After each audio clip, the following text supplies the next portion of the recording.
What's good in the hood, and welcome back for another episode of the Good in the Hood podcast. I am, as always, your host, Jules, here today with my bro, Jimmie Smooda, and another special guest today, the homie, the bro, Sleep. What's good, bro? What's happening? Glad to be here. Appreciate you for hosting us in your humble abode today, man. You know what I'm saying? Appreciate that, man. How your week been, bro? Man, week been good. Weekend a little bit too fast this week. Got to get back to work, but I'm healthy, glad to be alive, man. 20 years sitting at the table, over 20 years. Man, like talking about since kindergarten, like we been 26 years of friendship between us three, like separately, like individually. Swing. Man, I'm talking about. I remember going to Tim's crib, talking about my crib, going to Smooda crib. Like it's crazy to see us all like be approaching 30 this year and still be as tight as we is, man. How you feeling, Smooda? I mean, I'm cool, man. You know how it be. Jimmie Smooda to the death of me. You know how things go, man. I feel you. This dude right here, man. It's been it's good to be around the homies like this because like outside of like our friends and our family, I guess the world is pretty cold, man. It's pretty fucked up world we in right now. It's tough times. Like so, any moment we could just tell lighthearted jokes and just breathe a little bit and forget about what's going on in the world is a treasure right now. So with that being said, like as we all know, for the last almost 3 weeks, racial injustice has been the center of everyone's attention across the globe with the death of George Floyd and over there in Minnesota at the knees of a cop. Right. And since then, of course, there's been riots or protests. There've been people complaining about the looting, people complaining about all things that have been reactions to that. And with that being said, there's also been more police killing blacks. Just the other day in Atlanta, a place where Killer Mike has been calling the new Black Wall Street, Atlanta, where it seems that that's us. That's our Hollywood. That's Black Hollywood, Atlanta. That's where Tyler Perry's studios are located. That's where there's so much black love and celebration. And with all that being said, like at a Wendy's, black man Rashard Brooks shot and killed, unarmed, unthreatening, by the police. And then along that same note, it was found out there was a brother in California, Southern California, named Robert Fuller, found hanging from a tree. And 2 weeks prior to that, apparently there was a brother, Malcolm Harsh in San Bernardino County, hanging from a tree. And just to see all this going down, and all of us here, our parents are born in the 50s. So our parents lived through, or at least were children when Jim Crow was going around. They remember Malcolm X and Martin Luther King. We all from Maywood, the home of Fred Hampton. So like our families, our parents are all well versed in this, and we witnessing it now. And Smooth, you got kids, bro. I want you to kind of speak on this as a father, especially your boys. Like, how do you move going forward as far as teaching your kids this what's going on right now? Because I think that our parents would never think we would teach our kids this. My dad's like, I can't believe you got to see this, Just. I can't believe you got to witness black people being hung still in 2020. I mean, personally, man, it's one day at a time, man. My kids, they 13 and 9, and Chris is 11, and their mind, they see what's going on, but I know that they really haven't wrap their mind around the concept of racism and things of that nature. The reason I say that, my shorties, they was out there in Bolingbrook for a while, and some of their best friends are white boys, little white homies and shit. And, I don't want to paint the picture that all black people, or not black people, but all whites are on that, you know what I'm saying? I seen something the other day that I really want to stress to my son, though, about the police. I want to let him know that I don't think no cops are good.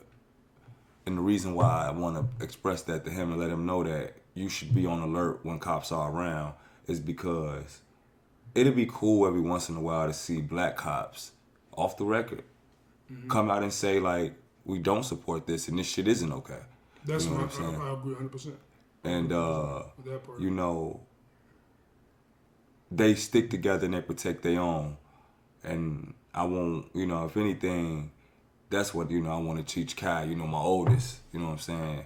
And he can have that, you know what I'm saying? And show, you know, his little brothers that shit, you know what I'm saying? Because it's rough out here, man. For real. Definitely rough out here. And I'm not one to say like all cops are bad, but the job of the police position, that role as of right now, the system that the police are made from, the cloth that police are cut from, like that job, that position, that entire field of work is not good for us. Like it's they're trained, or they have the idea that in a black neighborhood, a neighborhood like that, to be on alert because it's a dangerous neighborhood. Right. You can't look at the citizens of a neighborhood as dangerous people. You just can't do that and be a police officer. I feel like that's the wrong mind state. And if it is a dangerous community, if it is that way, it's because of the police. Like it ain't like we ain't like the thing that they don't understand when they say shit like that is it sound like they saying that we are naturally born criminals. That's what that sounds like when I hear that shit. Like when a cop tell me that Maywood or the South Side are dangerous areas, I'm like, okay, they're dangerous areas. So why are blacks like we're the minority? We're the third place. We're in third place as far as race goes in this country, right? According to the stats. So why are we the majority in the prisons? You know what I'm saying? Like that makes no sense. Are you telling me that my people are just in our DNA we're gonna commit crimes? That's the logic that they're trying to throw at us. Right. And you know, that's how they perpetuate it to, you know, their media. And like I said, all whites aren't bogus because you only a product of your environment. And some niggas is just gonna be niggas and that's it. They're gonna be niggas in the neighborhood, they're gonna be niggas in the corporate office. Some people just niggas. And white people, some of them are just whitey white pants, and they don't really understand the concept of it. And if you don't understand it, it's hard to. And I know that I may sound insensitive to a black people, but if you don't understand it, it's just hard. It's almost like pussy. And I say it like that because, like, you know, when I started having sex and I had a couple homies that weren't, I couldn't explain to them how that shit felt. I just couldn't. Yeah, but at the same time, I feel what you said, that analogy. I feel what you're saying. You can't feel it unless you experience it type thing. That's right. A fact. But with that being said, it's about understanding. So, like, of course, you can't explain to nobody how pussy feel. You just can't do that. You gotta experience it yourself. But as far as racism goes, you ain't gonna treat your homie different because he ain't got pussy. You ain't gonna treat him differently. You can't explain it to him, but you ain't gonna treat him different. You know what? That's still your homie. This is the thing. Niggas got laughed at for being virgins. Facts. Treat them different though. You right. Facts. He's still my nigga. That's got laughed at. Because it's not laughed at being a virgin, but like, that's still your homie. Right. At the end of the day, like they don't treat when there are some people who treat us with love. A fact. It's a fact. Big fact. It's a fact. But there are also those who treat us with love, but they don't understand, they can't see, and they don't really seem to try to see. And it's not necessarily, you're not necessarily a blatant racist for being ignorant. You're not a blatant racist. But if you are ignorant to racism, that's way worse than being ignorant to pussy. Like that means you. Oh well, yeah. There's levels to it. Of course, like, that means you blind to the fact that a race has been oppressed for centuries. Like it's okay to not understand, but you have to acknowledge it. Turn the back to it. I'm saying if you're gonna know it's there and say, oh, it's not bothering me, but like, and also like I've heard people say at the same time. People are like that though. People affect you like that. And that ain't just racism. A lot of people that ain't got shit to do with them, it just don't. Exactly. And people are like that all the time. But to do that to an entire race of people, and the worst part about it is, because white people turn their back to it, it's double negative because you're turning your back to it and you're also reaping the benefits of it. So not only are you just like, that's not concerning me. Fuck it. But you also have white privilege still. Like that's still you still own that. Like you're not acknowledging that. you're not acknowledging the difference here. Very true. You know what I'm saying? And a white kid on Facebook that we grew up with, he posted this like joke on my Facebook page talking about and this is gonna sound crazy because you know how I feel about this person, but like Eminem is the face of white privilege because without him being white, he wouldn't be where he is. And I disagree with that. I disagree with that wholeheartedly. But at the same time, not wholeheartedly. Wholeheartedly disagree with that. I think Eminem is a fantastic rapper. But of course, I don't think if he was black, he could take off 6 years and then still be selling gold first week every time. No, I don't. Man, but Eminem was black and like legit rap, and when he was doing it, yeah, and legit rapped about. I don't know how you feel about this, G. Rapped about killing his mom and all the shit he was doing. They wouldn't have been listening to that. They wouldn't have had it. I mean, he would have been our. No. He'd have been like, Tyler is hot. Tyler is hot. But he'd have been our Tyler the Creator. A lot of people, our people don't fuck with blood like that. But he is nasty. We hip hop guys, you know, yeah, so we fuck with it. But the casual listener, I've never heard them play Tyler if it wasn't on BET Jams.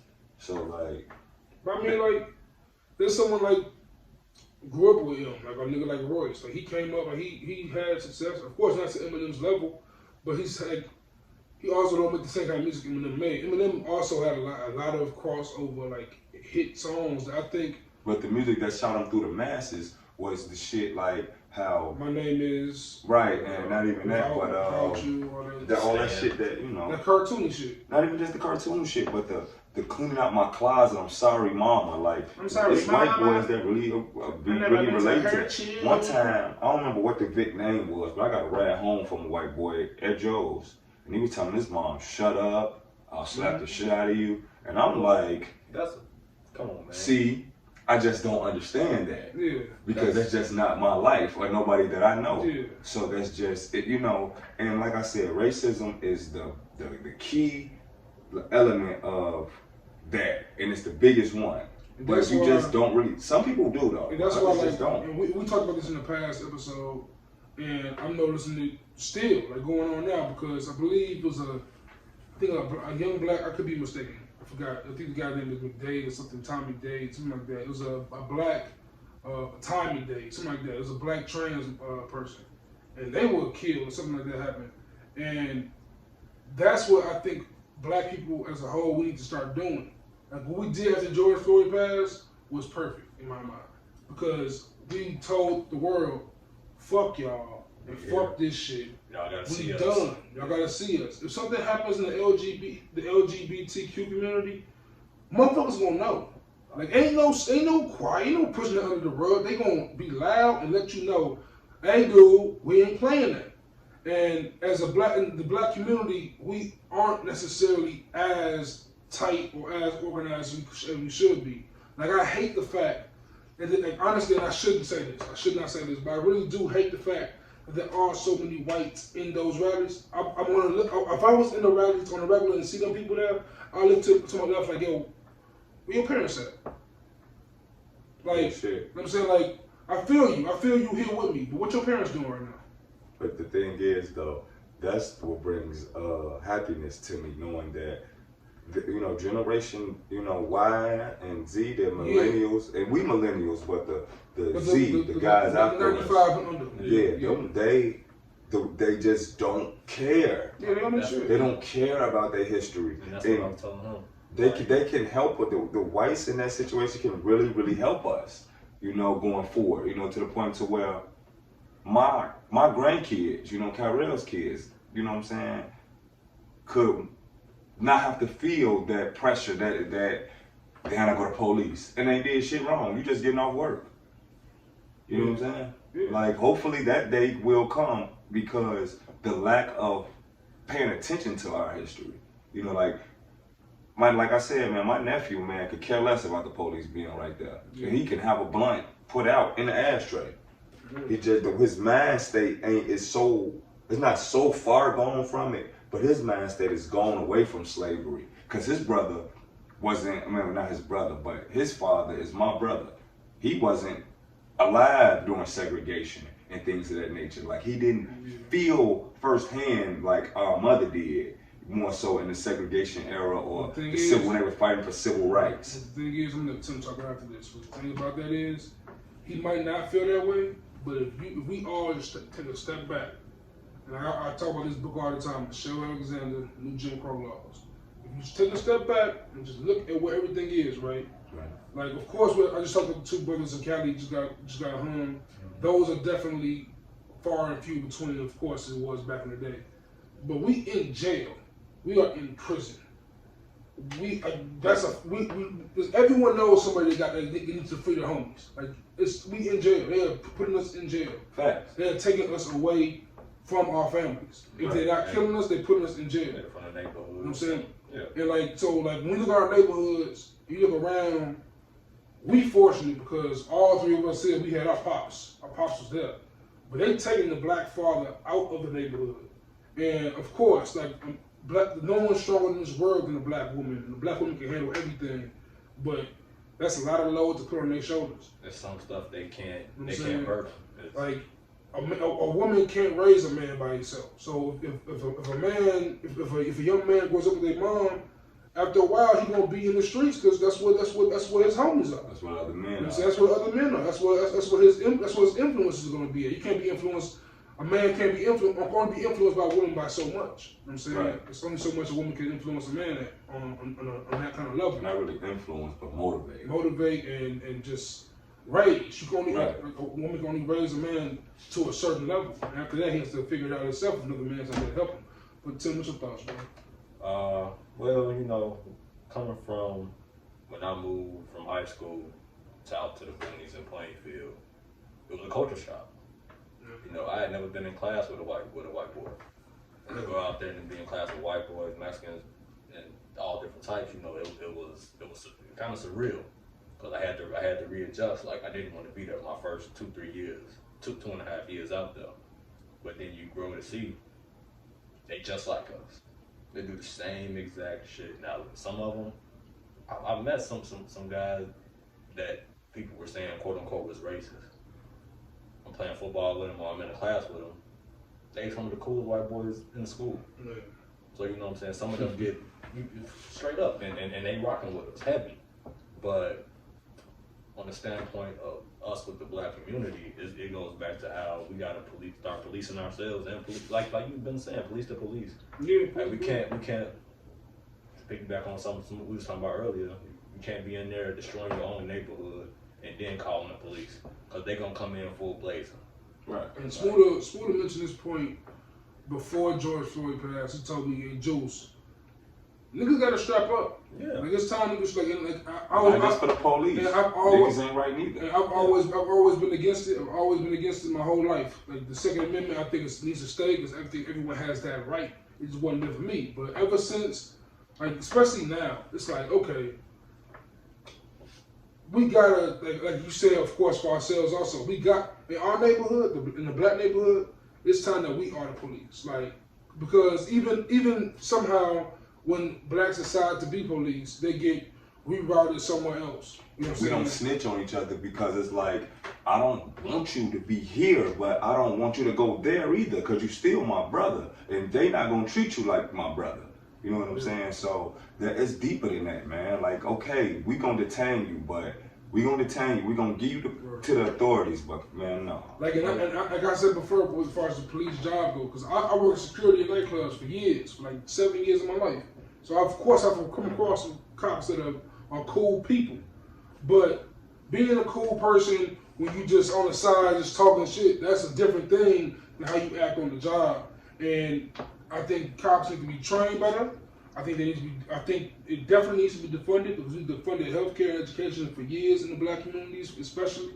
And all the police are in our community is harassing. All you do is harassing. And then like it don't be like they close schools down, and then like they overcrowd classes. I'm saying like, and then like sometimes people just like a lot of the time when I didn't want to be at school, it wasn't because you know what I'm saying. I didn't want to be at school and didn't care. It's just I didn't feel like being around this many people right now. Because all the time, I don't want to be around all these people. You know what I'm saying? Like, I just want to be alone for a little while. You know what I'm saying? But on the standpoint of getting stuff better, like what y'all talking about, getting gun license and everything, if them people is concealed carry and they show up there with a militant, you know what I mean? These white cops are afraid to die just like we are. If they know that there's a way that they might die for being in this situation, I'll guarantee you they're gonna start acting differently. But this is the thing though. Let them kill one nigga with his gun and he didn't use it. Then it's on. Because now you see that they killing people and he was armed and could have done something and didn't. But they also, the thing is saving us, and that I think what's going to change, what's going to spark a revolution is the fact that we can record everything.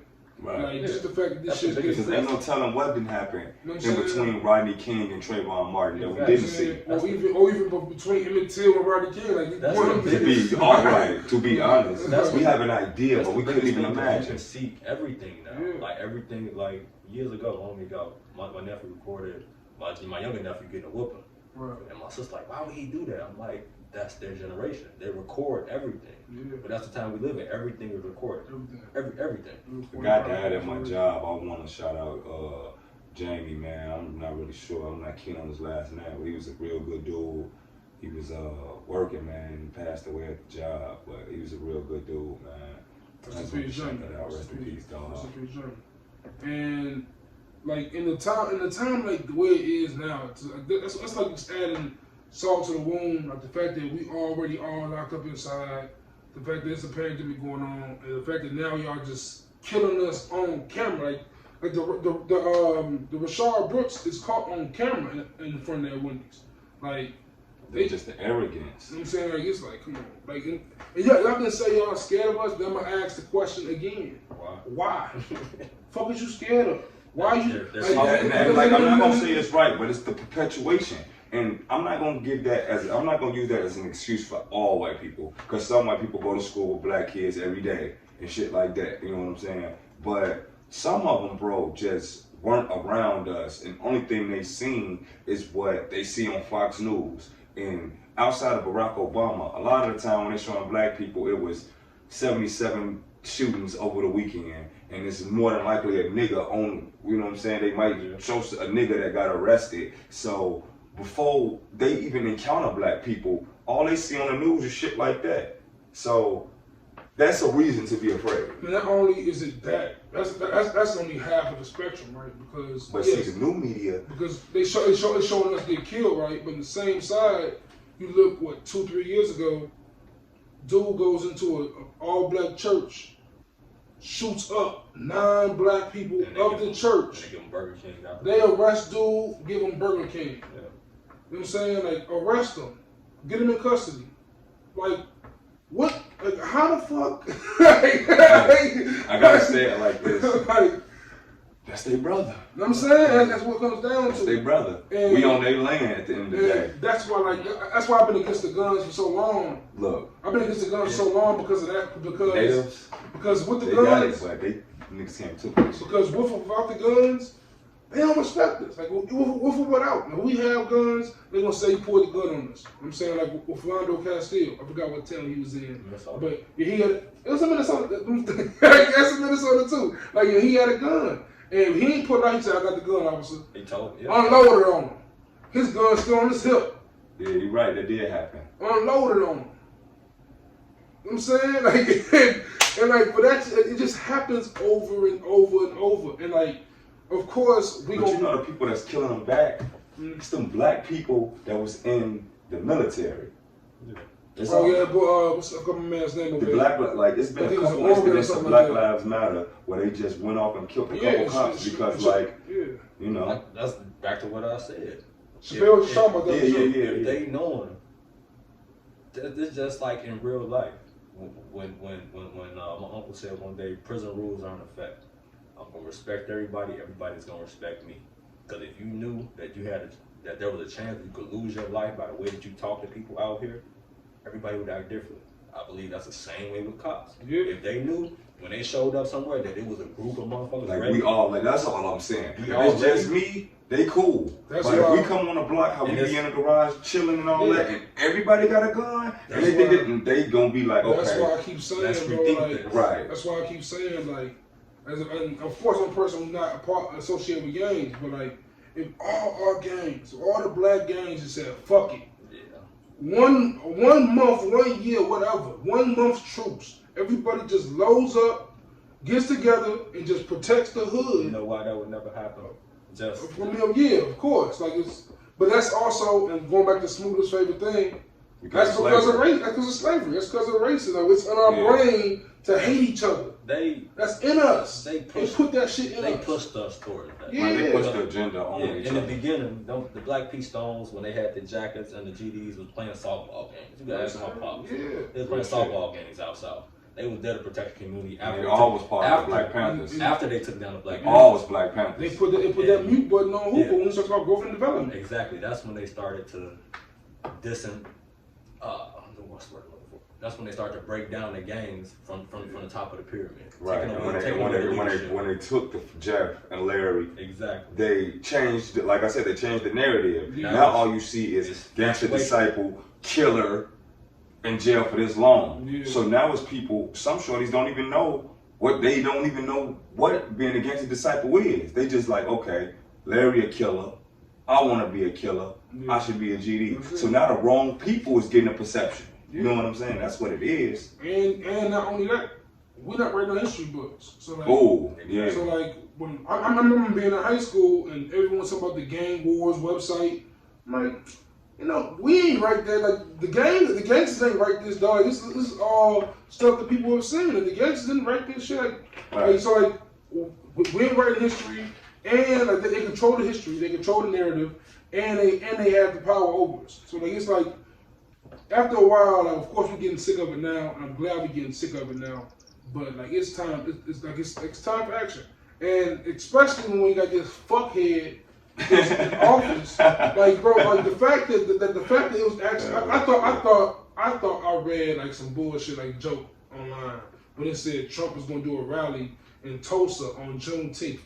I'm like, no way, ain't no way, no one's that stupid, bro. There's no person alive that could. No, of course not. And then he did, and then I'm gonna read, and of course. Didn't he march with the people in Virginia or Nashville or something? The thing about Trump is he was, before all of this, he was associated with the black community high. Highly. Motherfuckers fucked with Trump. That's what they forget. Songs Snoop. made about Trump. Trump was in rap videos. Trump was deeply rooted with some of the top icons of, I wouldn't say icons, but hip hop stars and everything in the black community. I'm gonna tell you why I know Trump is just a blatant racist, right? Because he was cool with us. He was in the black community. He was in pop culture doing like, he was like a funny guy, right? You know when shit changed for Trump? I'm gonna see if y'all know this when it happened, when Trump became an When asshole. Obama became president, When Obama became president, that bro. was easy. A black man get power, He change. he undermined everything. Everything. Carter to nigga from Kenya, all kind of crazy shit. And then you seen they just, not to get off topic, but you seen they just, the Republican Party voted on that subpoena for the Obama officials, trying to say he was linked with Russia. Yeah. So they probing, and this is stuff that's going on that's not being Obama's talked gonna go about. to trial about some being a pedophile. Yeah, they on some bullshit. Yeah, wow. Because it's really, that's why Jeffrey Epstein, because he had lists of who likes boys and who likes what males, all type of shit. That was Trump boy too. He was Exactly. ready to snitch. He was ready to snitch on everybody. So if that's Trump boy and he got all this information, who you think he's gonna tell him? He ain't gonna tell him black people. He get He whacked. telling them, Why he get like whacked? Tom Hanks and Trump. Jeffrey Epstein dead? Yeah. Died in prison. Apparent Killed suicide. himself. Yeah. Grand suicide. Yeah, And, back to what you said. Like anybody that's a Trump supporter or Man, I mean- is a racist. Like I don't understand what else and like, you need My to see. dad, that's my dad. I always shout And out like- my old man. and like, and my pops agrees with me on this too, right? I said Trump's. If you support Trump, something about you, so something in you that is racist. You cannot ignore you cannot ignore all his bullshit for the one or two things he might do good. I'm not sure if he does it good or not. I think the quote is all racists are Trump supporters, but all Trump supporters aren't racist. Bullshit. Yeah, I think all Trump supporters are racist. Because what is it about that you're supporting? We don't want your guns. And I say that, and I say that while I also disagree with Biden saying the bullshit he said. Like, I say it, but I think a white man cannot ever tell a black man he ain't black. So, of course, I disagree with Biden saying that, but at the same time, I definitely agree that if you support Trump, you anti-black. Because you anti-Hispanic. Well, like I'm saying, what are you supporting? Like, we don't want your guns. Like, I got a cousin that was a Marine. And he's like, the liberals I know put my gun collection to waste. They got way more guns than I got. Yeah. Then he's like, it's not about the economy. Economic experts are saying it takes 4 years to recover an economy. Yeah. 4 full years. Yeah. And what he's done in his 4 years ain't been nowhere close to recovering the economy or making it better. So what are you really supporting? Facts. You're supporting hate. That's all you support. I've never even heard that phrase for a president before. Like I ain't never heard nobody, and we've only been alive for 4 of them. So I've never heard anybody as a Clinton supporter or a Bush supporter or an Obama supporter. Yeah. Like this was just our president. Yeah. But this Trump thing, he's has the country divided. Yeah, really. And that's what I always say. Like, honestly, the root of classism, the root of racism, is kind of, especially in America at least, is how our political system is set up. Like, it's set up for us to be on opposing sides. I think it should, like I feel like the NBA, get rid of the conferences, get rid of them sides. Like, whoever is the best candidate, just go through. Like, that shit, it just, the way it plays out, I get it. They try to make it so it evens out and everyone gets everyone. Fuck that. The best person, whoever gets the most votes, you win. Like, the fuck am I spinning shit? Why does Bernie have to go against Hillary to go against Trump? Like, why the fuck is that gotta happen? That shit makes zero sense to me. Like, the whole playing field right. The fuck? Like, it's just technically speaking, it can work like that. Like what? I mean, when Trump went in to get, to be president, I voted for me. So I do got one vote on that. No, factually, you can. It's right in balance. But what I'm saying is, like, once Bernie, because Bernie ran as a Democrat. Right. So once Bernie lost to Hillary, you couldn't write him in. Yeah. You can't write him in. You can write in Mickey Mouse. Unless he went as independent, right? Right. He'd go independent or Green Party or shit like that. And like, once going back to Trump, because like one thing what got me about the Juneteenth thing was because right after George Floyd and all the protests, and once you started seeing change, the Robert E. Lee statue going down, and the Confederate flags being taken away here and there.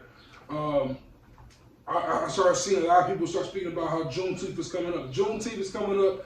We got some 4th of July. I'm saying cancel 4th of July. Juneteenth is the holiday. We were all saying that. You don't think he sees that? I'm saying exactly. Yeah. And out of nowhere, and we're also at the same time we're also talking about it's time to build a Black Wall Street since they burned down Tulsa. Like, all these things are talked about in this situation, and then out of nowhere, here goes Trump about to do a rally on the same street. You know what I'm saying? Where Black Wall Street was, where they flew planes over Black Wall Street, bombed that shit, shot everybody up, killed all the niggas, all the black doctors, black librarians, black teachers, burnt schools down, all this shit burnt down. 80 some odd years later, 90 some odd years later, here come Trump. 99. You know what I'm saying? Finna put his MAGA rally there on Juneteenth, the day of Black freedom. I'm like, nigga, that what? Could also be the biggest troll on the face of the earth. Fuck a troll. Like, this, like, at a certain, at a certain degree, we have got trolling. Gotta die, bro. Because like I'm looking at between him, dude over, and you know what I'm saying, the snitch dude, like between these two people. But he's like, not knowledgeable enough. Trolling has become like. There's trolling, and then there's like, oh, you want your ass beat. Like trolling was always kind of, oh, you want your ass beat. You want to die. Like, trolling is like, oh, trolling has always been like, oh, I'm kind of fucking with you. This is like, nigga, I want you to know that I hate you. Now, people troll on the level that seriously though. That's always been trolling to me. Ha ha ha! I'm just fucking with you. I'm just fucking with you. But legit trolling, That's what that seems like. Because I don't think he has enough knowledge to really plan that. And I not him himself, but I don't either, right? It's a good point. I don't think that he just people around him had that plan. And if that was the case, because he did that to troll, to piss us off, but make them. Because even if because let's say it didn't piss us off, it wouldn't make them happy. The racists. And the fact that that's a troll to piss us off is not the only, but one of the good things that have come from this is they have been quiet for so long. The racists? Yeah. Yeah. They've been quiet. They're coming out for too long. So now I'm able to see who you are. It's like that in the South, though. I'm able to South, they don't have their racism. Yeah. Nigga, don't come over here. All right, you stay your crack ass over there. Right. But over here, we mingle in so much in Chicago and up further north. So we don't really know. We sit in the classroom with plenty of races in high school. And that's why my dad says we will never get reparations. No. Just because if they would have tried to get that in the 80s, maybe early 90s, it probably could have happened. But like him saying, try to get it now, it's too many. And by being a lot of mixed babies, even if you got 2% black in you, you're considered black. You're not considered white and black, you're considered black. Right. So it's too many of us to get anything now. And just, I don't know. They said the estimate is 14.7 trillion. I gotta see. They also said that every black person will be awarded 350. They also said they put a man on the moon, and we know that's just a fucking lie. So, and like going kind of back to just going back a little bit because what Killer Mike said, which just describes the racism here in America to the perfect level. And I said it before an episode ago, I think. Like, there's no other country in the world where the enemy flag hangs. Like the fact that we are 60 years removed, 70 years removed from the Civil War, and the fact that the Confederate flag just hanging. 60, I thought it was over 100 years ago. That's because they were integrated into positions of power. They never fully died away. They just changed their colors. Like the movie, not the movie, the series he's watching, The Hunters. It's kind of like that. Yeah, the Nazis, they didn't all die. They just spread it out and went to different places. But in Germany, they disowned their worst part of history. You can't even see them. Germany does not associate with any part of that whatsoever. Imagine walking through Germany and there's a Nazi flag and that dude is going to jail. They don't fuck with that at all. At all. Like, you lost. They acknowledge it, and they disown that shit. Point period. Yeah, man, why we don't do the same? Because the motherfucker that did the shit continue to rise up and stay in power. And they pass that shit down. And it stays and it stays and it stays. Members of the KKK have been found to be congressmen. Exactly. Have been found to be like leaders of the country. Plainfield, Illinois, was the Ku Klux Klan capital, was where they had meetings. And that's why I went to high school. Damn, they were in Berlin. They were big in Berlin. You know what I'm saying? That's like even closer to us. So even man. They just went in there and killed the old Fred though. Just went in his house and shot him. No problem. With ease. But that's and fam, it was an argument going on last week about is the KKK a terrorist group? It was a question. Yeah. What do you mean? They was killing niggas. But by the boatload. You know how that's not even a question. You know what I'm saying? As long as we Americans, they terrorists. When we were saying we have no revolutionary leaders. Right. It goes back like how we always said, it's slavery. That's another form of breaking the buck. Shout out to Black as fuck. You feel me? You shout out. You kill somebody that's leading people. That's going out. Like Hoover. Yeah, just lock them up. Lock them up and you kill them. Man. What we gonna rise up for? You gonna do the same to us? Man, Robert E. Lee got a statue. Fred Hampton got a tombstone. You feel me? Yeah. That's what it come down to. And it's crazy. What's even crazier is the fact that during like the protests, they were talking about how we were rioting, how we were looting. They were talking about all that shit, right? And they was quoting Martin Luther King. And I'm like, bro, hold on. You motherfuckers killed. Y'all killed dude. What you talking about? Peaceful. He was the epitome of that shit. That nigga turned the other cheek every time y'all smacked him until y'all killed him. Y'all like, what are you saying? Nah, violent, sick dog. You know what I'm saying? Still. Like y'all can say whatever, like, they can say whatever they want. That's what happened.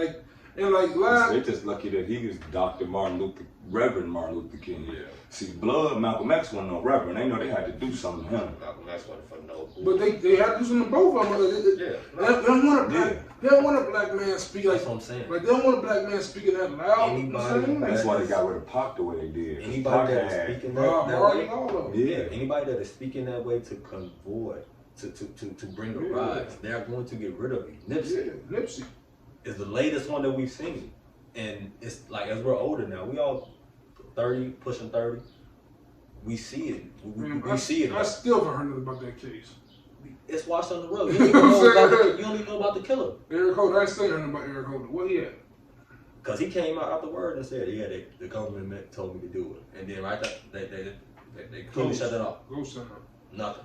I don't know, he definitely said that. And in transitioning, I talked about this, I asked this question last week or the week before about how much do you hold or you put responsibility on public figures to speak out in these situations? Because like we said, right now, we don't have any people we can look at as a Dr. King, as a Pac. Martin Luther King, Malcolm X, Pac, they walked the streets with their people too. They were celebrities. Right. We looked at them and was like, these are the guys. Right. So and I guess Don Lemon asked the question about where certain celebrities are, and he said, "Where's Dave Chappelle?" Well, you should have said that. And Dave Chappelle said, "Here I am," and he gave a powerful 30-minute not stand-up special. I ain't call it. He just gave a good monologue. Good stand-up special. That's a good way to put it because it wasn't comedy. It wasn't stand-up though. And honestly, I sat back, and of course, this is so minimal in the grand scheme of things. But I'm like, fuck it, that dude was the greatest of all time. There's no denying it. Because even in the seriousness that he was speaking of during the whole thing, talking about that cop having his neck on George Floyd's throat, his knee in George Floyd's neck for 8 minutes and 46 seconds. Like he talking about that, and even when he's talking about these grandiose, these big, heavy topics, he still finds a way to be funny. Yeah, finds a way to get you to laugh and find levity in that. Definitely find a way to get at Candace Owens' stinky pussy. You know what I'm saying? Like just little quick, little jazz and get you a nice chuckle in the moment, and that's appreciated. And that's why we look for him, but at the same time, we look for Dave Chappelle for that. But that's a lot of responsibility to put on a person. Like, exactly. Like he didn't have to do that. He didn't have to. He really didn't. And I don't even though they're black in America, but they're not living. They don't. That's what he said. Even though they're black in America, but they're not living the same lives. And from me, the streets is talking. Exactly, the same lives as we live. You know what I mean? Right. Like you, or the average black, black Joe, black woman. You know what I mean? So it's hard for us to relate, or even hear them speak on that level, or want to. Bro, what gave me chills was Dave Chappelle in the special. He said that the night he was put over by a cop one night, and then the cop saw he was, cracked a joke with him or whatever, let him go on his way.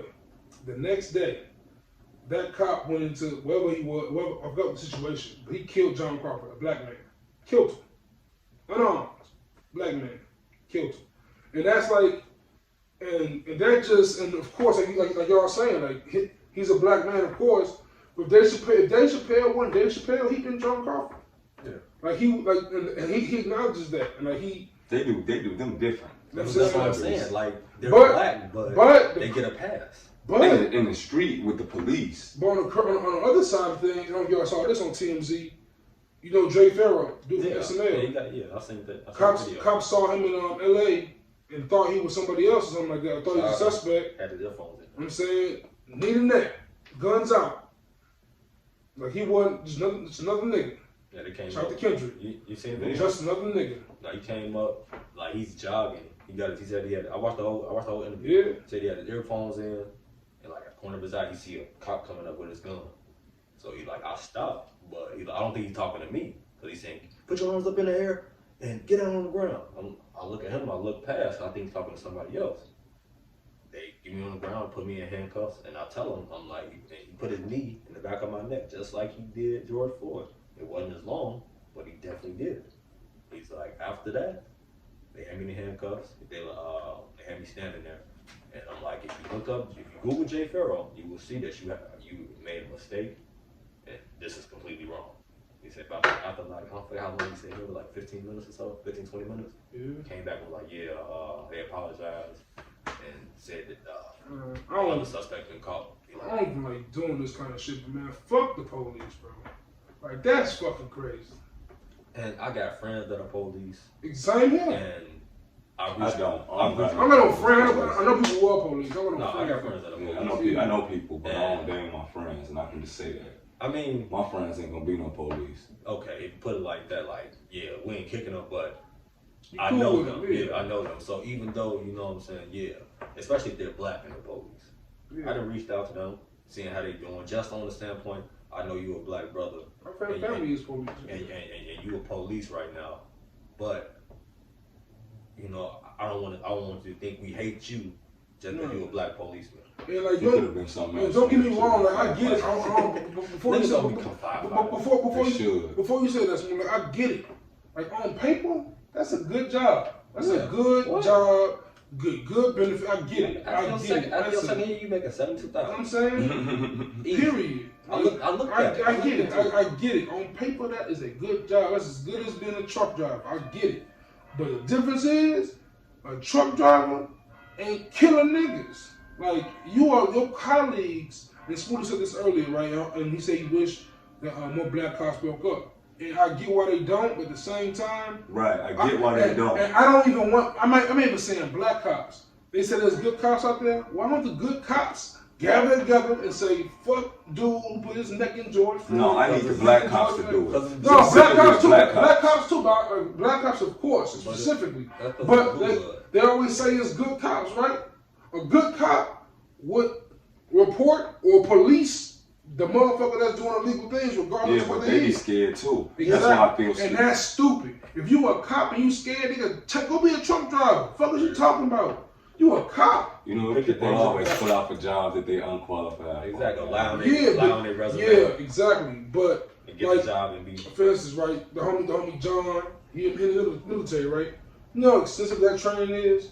That should be damn near the exact same to be a police officer. Yeah, what is it, like 840 hours? Some crazy drills. Like, these cops be looking like me out there. Like, man, and it's just like, come on, man. Like, how much more suffering can a race take? Like, I'm talking about, first off, we were already brought here against our will. Second off, we've been treated like secondhand citizens for pretty much forever. And then on top of that, y'all killing us? Like, what? For what? What reason? What is the... I just want to know what is the... That's all I really want to know. I'm going to say it like this. And I want the goodness in your heart to not resent, but I want to remove it. Because they can. Yeah, I understand that 100%. But I think about it this way, right? Like, what gets me all the time. You put us to the bottom. We at the bottom. Black people. See how Freezer did the same? Black people at the bottom. We already at the bottom of the totem pole down there, right? And they put us in. They make our communities poor. We have projects. They separate the projects. They kill that. Now we gotta find living. Now we really on the street. Outside of that, they killing us or they putting us in jail. Yeah. I'm like, fam, and like I'm not one of the people. I'm not I read Marcus Garvey. I'm not sure of the facts behind it, but I'm damn near ready to say, hey, fam, that's right. You know what I'm saying? I told my dad the other day if I could jump and move to South Africa, Johannesburg, Cape Town. Catch me in Cape Town, man, quick, bro. That shit be looking lovely over there. It be looking lovely in Cape Town, Johannesburg. I'll be going so quick. Give me a one-way ticket, and I knew I had milk, man. I'll be gone. And that's the thing. The reason why it's so sad for black people, realistically, is because we really don't know who we are, and we don't know. Like, I mean, shit. You know, if Koreans were getting killed, somebody in Korea, South or North, whether you South or North Korean, they're gonna come see about that. But if Middle Eastern motherfuckers in India was getting killed, motherfucker in Northern India, the Muslims, or in Southern India, the Christian motherfuckers, they're gonna come see about what's going on with their people. Africans don't identify. We don't have nobody. Yeah, but even when Africans it's like this. Our culture is literally our culture. Like black Americans are the only black Americans. Like Africans are they cousin to us. Jamaicans they cousin to us. Like, but it's us. Right.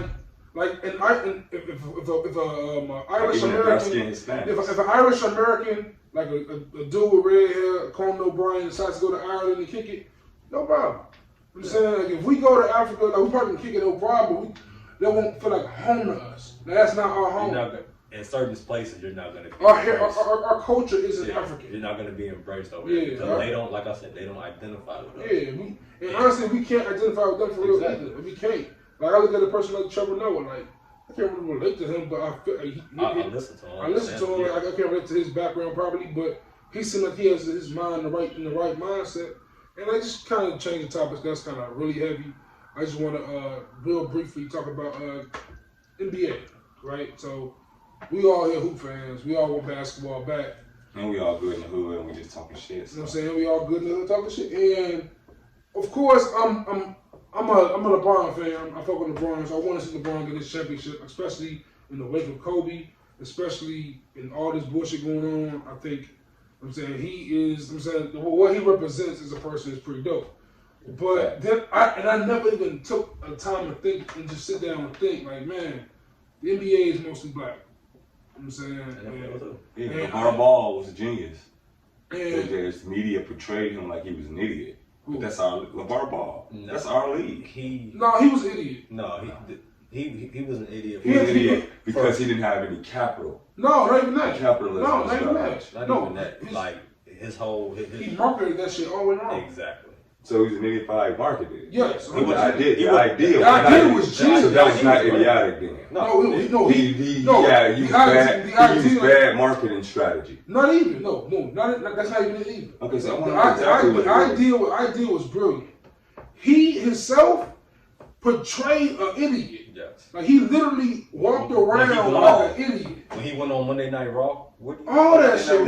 He went on First Take walking like this, all that stuff. That's a personality though. No, but I'm saying that's a personality. They not gonna take you serious. Not gonna take you serious. Who not gonna take you serious? Dumb. But them ain't dumb. Like fuck them. But okay. But what ball that now? Exactly. What the G? It ain't no reason for his own. It ain't no reason of his own. He got himself blackballed by acting like that though. Exactly. They got you blackballed. If he would have did it, of course. And I don't want to say motherfucker to act up nice for the white. I'm gonna say because I'm not saying that. I'm not saying that. I'm not saying that. But you cannot be out here like, my sons are the greatest. Your sons is garbage. You can't do that. This is a way to do things. Like not garbage. The Lonzo is there. The middle one is garbage. Melo is garbage. Melo gonna be the number one. Jello garbage. Jello's a football. The one that stole the black glasses. That's garbage. That's because Jello's playing the wrong sport. He's a football player. Word. And like I'm glad his son got to the Lakers. I was glad for all that shit at first. But after a while, I'm like, bro, what did you own? You say your son better than Steph Curry? He's just a troll. That shit whack, bro. But Trump was a troll. But he's trolling a whole race of people and oppressing them. LeVar Ball was just trying to push his own agenda. Like, be real. I get what you're saying. He's pushing his character off on you. He had a whole reality show. That's the same thing with the black wrestler. When we get a black wrestler, he acting like a clown out there, and we not even fucking with him. You get what I'm saying? Name me, and don't say The Rock, because The Rock isn't black, even though we fuck with him like he black. Nothing not black. Kofi Kingston is black. Yeah. But they made him talk like a Jamaican. Exactly. Right. And then all the dumb ass shit they had. Countless other besides the only respectable black wrestler. Yeah, the only respectable black wrestler to me was like a Mark Henry or Farouk. Like a D'Lo Brown, Farouk. D'Lo wasn't Mark Henry. What? I'll catch your sorry ass out on the street. Who? D'Lo Brown. D'Lo was my nigga. I fuck with D'Lo. I'm saying D'Lo was just never one of the greater wrestlers. He wasn't an elite wrestler. But he wasn't out the acting. That was my dog. He wasn't out the acting fucking stupid. Like the New Day and all that type of shit. That's what I'm saying. So we don't fuck with them. So why would we fuck with one that's acting a clown? Even if he does have a great idea, we're not gonna fuck with that. I get that, but it's not our fault that he's not in the that his own league that he created. Yeah, That's what I'm saying. The I think idea, it's his fault. That's what I'm saying. The idea is great, but he just wasn't the person to push that idea. Like that, and that happens sometimes. Of course, that's all I'm saying. He just wasn't the person to push that idea. Yeah, that happens sometimes. He didn't have enough power to be acting the way he was acting. If he had more power, he probably could act that way. The way Kanye acts, he can pull it off because Kanye has money and power to do If it. he had been running the league for like 5 years, Yeah. that's a different story. But to just be getting the league started and to already be. This is the thing. If he moved like Dale Curry, and I Dale hope Curry, y'all follow me where I'm coming from. Uh-oh. The way y'all saying it is like a slave mentality. No, it's like, not. why can't you come in feeling like that? You can.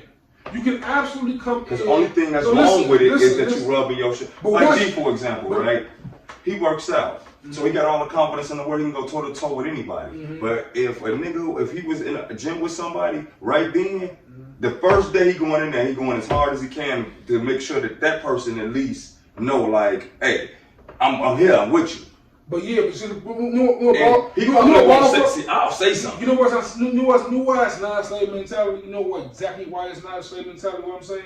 Because Ball came in the game, you know what he did, the first thing he did? Shut on niggas. Exactly.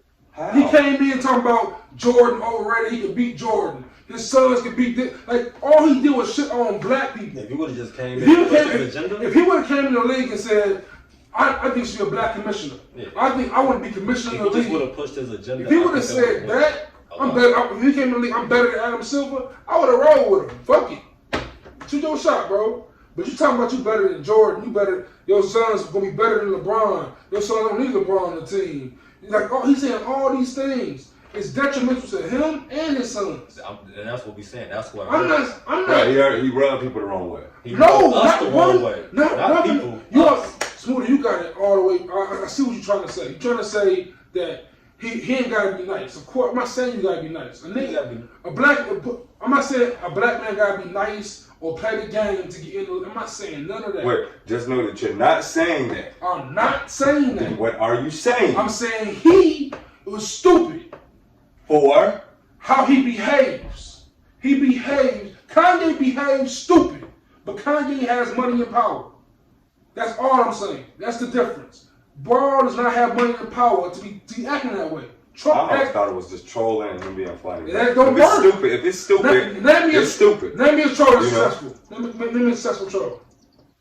Besides, well, I wouldn't even say he's successful, just dickhead. But Right. No, Trump is successful. Trump is a successful troll, and he's a billionaire. yeah. But how do you Kanye. call him successful? What makes you What? He was successful? born with a silver spoon. That makes you successful? Yes. Okay. I see. I just didn't know. What makes you successful, Smooda? When you do things in life and you accomplish things, Trump is the president of America. It's an accomplishment. it's not an accomplishment on his own right, though. It's an accomplishment because people voted for him. But he's not successful. Explain to me what makes him successful. What makes Because Donald Trump he successful? inherited the money that he got from his dad. Yes. So if you're successful just because somebody else is If successful, he was not, okay. if he was, I just didn't know that. unsuccessful would be to lose all that. Oh, okay. Did Trump not grow up? I'm just saying, you Trump got to Trump speak did- positive for Trump, bro. Relax. Trump did Trump go up Kanye, bankrupt. bro. Nigga, yeah. That's unsuccessful. No, the country's going bankrupt. Is our country succeeding? Yes. Okay. What do you mean? Okay. Like I said, Is this the third world country all of a sudden? Okay. I feel what you're trying to say. My point is, There's a difference. I don't feel what you're saying. I'm trying to get you to understand it because I apparently just missing the entire point here. So like, LeVar Ball, right? I get what you said. I get what I know you do, but I get what Smooda's trying to say. It's okay to be. You ain't gotta tap dance. It's okay. You ain't gotta tap dance. You can be arrogant. You can be arrogant. You can be confident. You can have all the confidence in the world. But if you do it and no one wants to listen to you, the fuck is the point? This is what I'm saying. What's the point? If no one listens to you. You gotta get the people to listen to you first. Hey, Do you not? Patrick Beverly was coming for Lonzo. They heard him. That's Smooda, what I'm saying. what is that gonna do with LeVar Ball? Because they were listening to what LeVar Ball was saying. Like, I'm trying to find The way- out what was he doing that the was... way LeVar Ball acted and carried himself made people hate Lonzo? He was a joke. People the wrong way. LeVar Ball was a joke. He was they making fun of him on SNL. They making fun of him. He was literally a laughing stock. They make fun of Jesus on TV. No, but I'm saying he was portrayed as a real clown. Okay. Do you fuck with clowns? Just off first thing that comes to mind, do you fuck with clowns? LeVar Ball, I'm gonna break it down just straight facts wise. LeVar Ball had a great idea. He had a great idea. That was my only point. That's all. We're on the same page there. Let's break down where we start falling off here. Right. He had a great idea, right? With his clothing brand, with the league ideas, great idea. Right. Black people went out at first and wanted to buy his shoes, wanted to buy his clothing. It was backordered. We didn't complain until he started bragging about how this is gonna be better than Nike. It's gonna be better than that. Then the shoes came. They were trash. Okay. Right. No capitalism. No capitalism. Facts. But if he would have say he came in, had the shoes, shown the shoes weren't as good as they were, but he had the people. He had a family. He kept us, right? But what he did was he lost us by his attitude, his behavior. He lost the black people with his behavior and everything. He lost all of us. With his TV show, he was acting like Flavor Flav. He acted like a caricature of himself. It didn't seem real. I didn't feel like he believed the things he was saying. You feel like he believed the things he was saying? You think he believed he was better than Michael Jordan? I didn't feel like he believed it, but I understood what he was doing. Okay, Smooda, let me ask you this question. I'm sorry, Joe. At the end of the day, he was being a character on TV. That's what I saw. I never took that as like. That's my point. That's the wrong way to go with things. Why be a character? Let's be real. You know how I want to open my own gym. Right. So say I'm out here, my gym finna be better than this gym, that gym. Can't nobody. You don't say that to me though. Can't nobody. You don't say that to me. And all you guys are jumping. I'll say nobody is messing with my training and my methods. But I'm not gonna say my business is gonna be better than this establishment. Exactly. Because I don't know the dynamics of what's going on with that business. I'm gonna focus on making my business out. What I can tell you is you're gonna come here and get a great experience with this business, with my business. I totally get how I piss people off all the time. Because you don't listen, boy. No, I didn't not listening. I hear everything y'all saying. It's a disagreement. No, but Smooda, you making it sound like we saying he got the top dance. And I am not saying it ain't that. It's just I'm saying he had a slave mindset. I said it sounded like one to me. There's nothing slavery about not being a character of yourself. Going to do whatever the hell you want to, and saying whatever you want to. You was a slave. You should be able to do that anyway. You was a slave. Like when I walk, never mind. Yes, you should be able to. Yes, you can do that everywhere. But guess what? If you do that, you're not 100% guaranteed to every listen. And then you have to be ready to take ownership for the lack of what doesn't happen for you because of that. And look, I'm not saying that all of that, everything that's happened to him, he didn't deserve. Say if LeVar Ball he did things smart. I wish he did. I wish he would have reached out to Damon John, right, the dude who's running football, who's on Shark Tank. Reached out to other black people in the industry who can help him succeed. Right. Rather than coming through and just shitting on a bunch of hoopers. See, just imagine. Of course, it's unlikely. But say LeVar Ball stays humble, stays quiet, right? Stays humble, stays quiet. Right. His son goes to the Lakers. He gets LeBron's ear. He gets LeBron to try to build his empire with him, right? Instead of shitting on LeBron James, who's going to be a billionaire as we speak. Hindsight is 2020. And yes, hindsight's not 2020 here. Foresight was 2020. He just didn't see shit. Like, that was just a dumb way he acted on things. Like, his son LaMelo, like y'all said, right, can be a great hooper. Right? But he's not getting talked about no more the way he should have been talked about because what? The media don't want to cover the Ball family because that nigga be wilding. I mean, Melo has been able to separate. Stay in your lane. Melo has been able to separate himself. Ain't that? It's not that. From the narrative of his father by him going over and playing in Australia, which, because I've been not to be off topic, but he's been able to separate himself from that narrative. Lonzo too, when he went to the Pelicans. But it's taken. They literally years. They have to distance themselves from their father. Let's go back to that. Your sons distance themselves from you, bro. Come on, man. Your seeds have pushed themselves away from you. Lonzo get the ball. Tell me what did that, Smooda. That tap dancing? No, I don't think that it was tap dancing. Why his son push away from him then? Because it's bad for business. Who was bad for business? LeVar Ball. That's all I've been saying. I never disagreed with you. I just needed you to That's all you've been saying. That's all, right? Did I ever disagree at one point? Yes! What did I say and disagree? It's a slave mindset.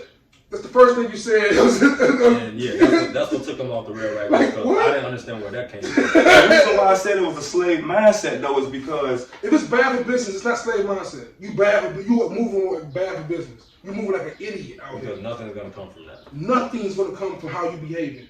Like it's different than a slave. It's different from a slave mindset and just a dumb mindset. Like, okay, yeah, you don't tap dance with master. Don't do that dumb shit. Of course not. Fuck master. There's no masters here. But at the same time, move like a businessman, stupid. But if you're not a businessman, He a businessman. He got a business. he wasn't a businessman then. He was should've- He was Lonzo Ball dead. Like we said, he had a great idea. He should have had somebody else running that. Right. And that part, I'm not disagreeing with. I'm not disagreeing with any of that. I just feel like a big baller brand. Like, why are you the face? And that, I don't even agree with that. It should have been the son. The fact that the point I was trying to stress, the NBA is our league. That's our league. It's just white people that pay us. And white people can afford to pay us. What's the main thing that makes people like Jay-Z great? He can rap. I'm talking about business. See, he don't rap consistently no more. Right now, what makes Jay-Z so great? He got his hands on some of everything. And Jay-Z don't say shit, bro. Yeah. Jay-Z just moves. You got his hands on Why are you in front of the camera, bro? Why? Why are you? Give me one reason why I'm wondering LeVar Ball when his son gonna be in the NBA. Why am I looking at you? I look at no other parents. Because he was trying to build his brand. In a stupid way. It's my own Stupid or not, he was building his brand. And what happened? He was building his brand. What happened? He was building his brand, bro. He was building his brand. Regardless of what the outcome is, that's what he was doing. The outcome was he got in business with a white man. The white man took all his money and now he fucked. And fucked up his relationship with his son. This is the thing. I can care less about that part. My part that I'm saying about LeVar Ball is he was genius for trying to create a league. No, he was not genius. His idea was genius. Everyone can come up with an idea. Nobody actually does it. He didn't do it. I seen the game of the JBA. And where's it now? It don't matter. I seen a game of the JBA. And would you rather watch the JBA or the Big Three? That's not the point I'm trying to make, though. I'm saying. He made bad business moves. That's not the point, though. At the end of the day, He ruined his genius idea. He ruined his genius idea. Boom. That was easy. He ruined his genius idea. By not being a genius. See how you see what you did? You see what you did right there? A genius don't stop being a genius. A genius is also crazy. So Kyrie Irving says, Kyrie Irving is not for the league coming back. This is an idea I didn't think about. I didn't even consider it, and I felt bad when he said it. But then of course later on, people started coming up with, of course, the Kyrie's now contending. Of course, they would want to play. What you guys take on that? Do you think that his voice, what he's saying about not wanting to go back to the league right now during this whole what's going on, is more so based on his team not contending, or is it based upon the fact that this shit is going on? Probably a little bit of both. To be honest, it's probably a little bit of both. Like KD out there, we know he's not going to come out the East, but then there's also COVID, supposedly. That shit is like the backseat right exactly. now. Exactly. Supposedly COVID, and then there's other stipulations going on with that. But like what Pat Bev put on Instagram earlier, Pat Bev said, not all the hoopers alert. If King James said we hooping, we all hooping. It's just business. Yeah. LeBron is bigger than basketball. And do you think if LeBron said he didn't want to play, I don't think they would have been pushing. Not at all. Wouldn't be a chance. I guarantee you. And do you think do you think LeBron should push for them not to play?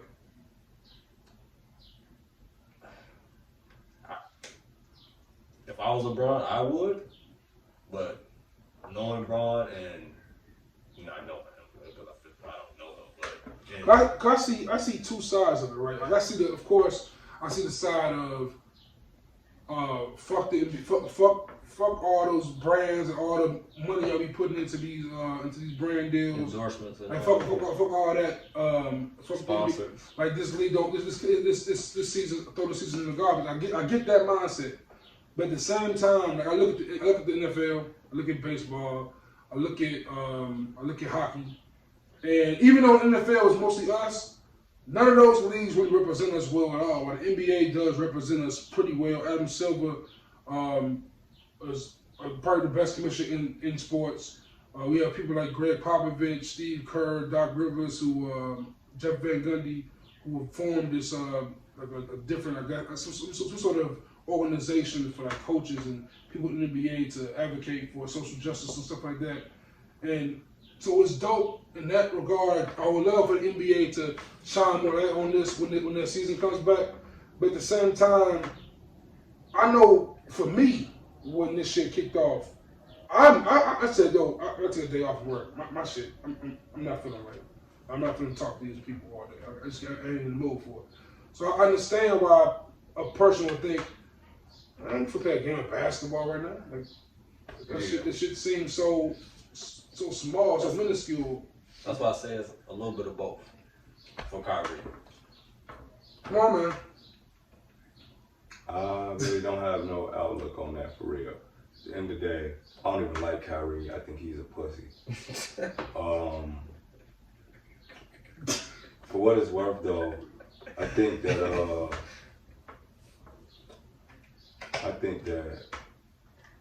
it'd be cool. I just don't want to watch that shit with no fans. So is it worth him coming back then? Who? Is it worth the NBA coming back? There'll be no fans that going to Orlando if they come back. So there's gonna be no fans. That's a fact. There's no fans. I honestly didn't think they were gonna play again this year. I mean, I assumed it would because money, capitalism. I assumed it was gonna happen somehow, some way. I also don't feel like it's worth it if it's gonna be a detriment to the next season. Of course, like why would you do that if the next season's like? Because apparently they're gonna it'll be July 31st to October 12th. And then next season will either be shortened and start on Christmas or later, or they're going to just start it as usual. The next season 2 weeks later. December 1st. December 1st, they said? December 1st. So that the players wouldn't be playing on Christmas as the first day, as the first game. From what I've read and heard. But then the season's you're going to have 2 short ass seasons. So in reality, somebody's going to put an asterisk on both these next champions, regardless of who wins. Why should it be an asterisk though? Somebody, I'm not saying, but somebody will say it's an asterisk. Yeah. Anytime a lockout or they say that now, but I think like even with like in 2012, like at that time they said it'd be an asterisk, but looking back, I don't even think about it. Or 99, I don't even consider those asterisks. I forget that shit happened. You don't consider it, but somebody. Yeah, of course. Yeah. Somebody's gonna say, well, you count it, but. But in my opinion, I think it's crazy. They come back. I think we said this before in another podcast episode. Like if they come back, honestly, I think it's like open game. It's like Houston could fuck around and pull off. Yeah, anybody can win now. At this point, I think Milwaukee. Once they get it set, anybody can win. Just because it's all about who trained better. Everybody's been off for so long. Just like when out there playing football earlier, like. Yeah, conditioning matters. Yeah, conditioning definitely all matters. that, like you've been sitting around eating bullshit and just laying up, not getting to work. You gonna go out there and like Jay Tatum said he hadn't touched the ball since like what? April something. Man. Not touched a basketball and you're a pro? Yeah. It's gonna take you some time to get back acclimated to playing. Like and just let's switch it back to less heaviness. We've been pretty heavy episode, pretty lively episode. Just switch it back to some more lightheartedness. A friend of LeBron's, Drake, his producer was in the news. He tweeted out his ranking of Drake projects. Well, he didn't tweet it out. He did an interview. He said number 1 was Drake's pretty much not debut release, but like what pretty much brought Drake to notoriety. So Far Gone, followed by his second album, Well, that's an album, but Take Care, third project. Followed by If You Read This Is Too Late, number 3. Number 4 was Scorpion. Number 5 was Nothing Was the Same. Number 6 was Views, and number 7 was Thank Me Later. We talked about this a little bit. We didn't want to really share our list, so we just had this like an authentic kind of revealing. So let's everybody start off with number 8. Out of 8 albums, 40 didn't count More Life, but I think we all did. So you guys just tell me what's your number 8? Thank Me Later. Smooda? Yeah, thank you, man. Across the board, Thank Me Later. Garbage. It ain't garbage, man. Hold on. Everybody stop, because I forgot to do this earlier. Let's do this, man, because I want you to tell me what on this album. All right, so number 1 is Fireworks, the song with Alicia Keys. That is a huge skip. Karaoke is horrible. What? Fireworks? No, I'm good. The first night I smoked the good blunt of Fireworks. Let that shit play. Karaoke Karaoke is good. The Resistance was cool, I believe. Over was the weird first single. It was alright. Show Me a Good Time. Show Me a Good Time. Oh yeah. Yeah, get the fuck out of here. Up All Night with Nicki. Fancy was a hit. It was a hit, but I ain't ever popped in a Fancy. What? You was like, you fancy? No, I can't do it. I can't. Fancy was a hit. Unforgettable with Jeezy. I skipped some. Shut It Down with Jerome. Remember that song? Shut It Down. Alright. Unforgettable. Alright, yeah, it was some garbage. The best song on here is like Miss Me with Lil Wayne in the outro. Thank Me Now. Yeah, the outro was pretty hard. What's y'all number 7s? We lost Smooda. Smooda still mad about LeVar Ball. He's so heated on that shit. I can't believe you guys are defending. Since I did this list just spurred a moment, I got Scorpion 7. Scorpion 7? I fuck with Scorpion. The Ratchet birthday song was not the one. I heard that song the first listen, like, what is Drake on? And yeah, Michael Jackson song too. I got Scorpion 7. Smooda? I gotta Take Care. At 7? Yeah. Ooh, that's a hot one right there, but mine's gonna call after you for that one. Take Care, like, supposed to be Drake's only classic for years. Remember that shit? Like, I never fucking Take Care that hard. But my number 7 was More Life. More Life. I did not fuck with both. I fuck with a few songs, like 422 with Sanford, Blow with Kanye.